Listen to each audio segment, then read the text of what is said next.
Well, welcome to the 700 Club, and thanks so much for joining with us. IDF troops are back on the ground in Gaza as Israel expands its operation against Hamas.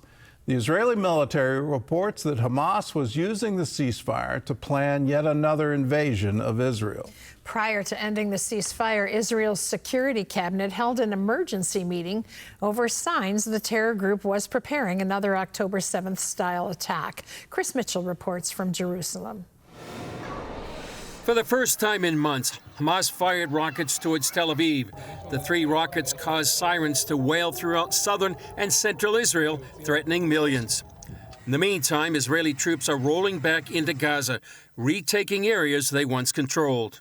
IDF Sergeant Major Chaim Malespin told CBN's Nair Hamas and other terror groups were using the ceasefire to prepare for another invasion of Israel.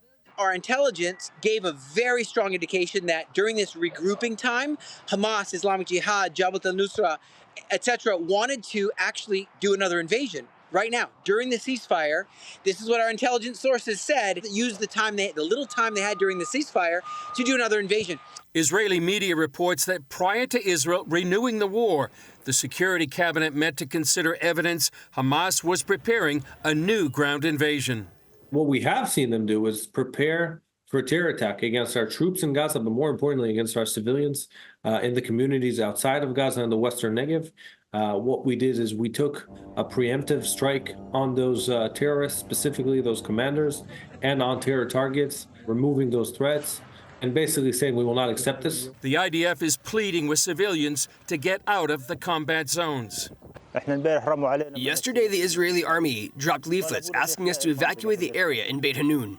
Israel's defense minister warns that it's going to get worse if the hostages are not freed and Hamas removed from power. Unless all the Israeli hostages are released and Hamas is expelled from Gaza, Israel will act with forces never before seen. Take the U.S. president's advice, return the hostages and expel Hamas, and other options will be presented to you, including relocating to other places in the world for those who wish. The alternative is utter destruction and devastation. In Washington, the Trump administration says the new fighting could end right away if Hamas would accept the U.S. proposal to extend the ceasefire begun in January. An administration spokesperson warned the opportunity is still there, but it's closing fast. The State Department says what President Trump wants most is a permanent and real peace between the Israelis and Palestinians.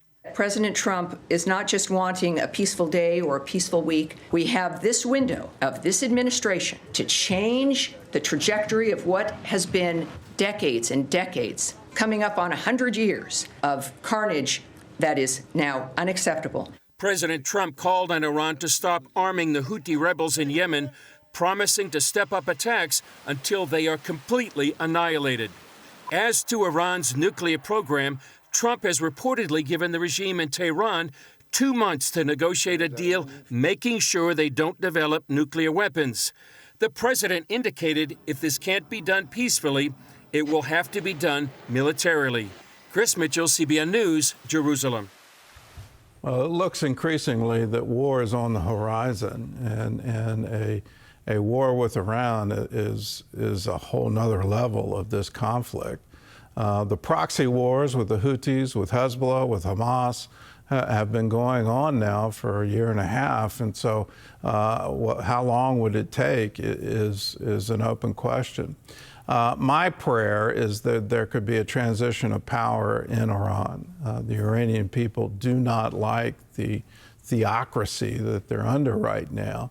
There are lots of complaints that the clerics get all the best. All the money for the country goes into their military, into developing weapons, and into transfers to Hezbollah and Hamas and Houthis and all of this.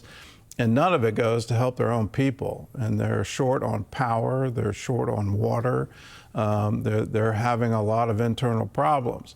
We saw the Green Revolution years ago, and in that, the government ordered snipers to kill protesters. The famous story of a 16-year-old girl just trying to send a message to her father who was protesting, and she's shot to death in that crowd.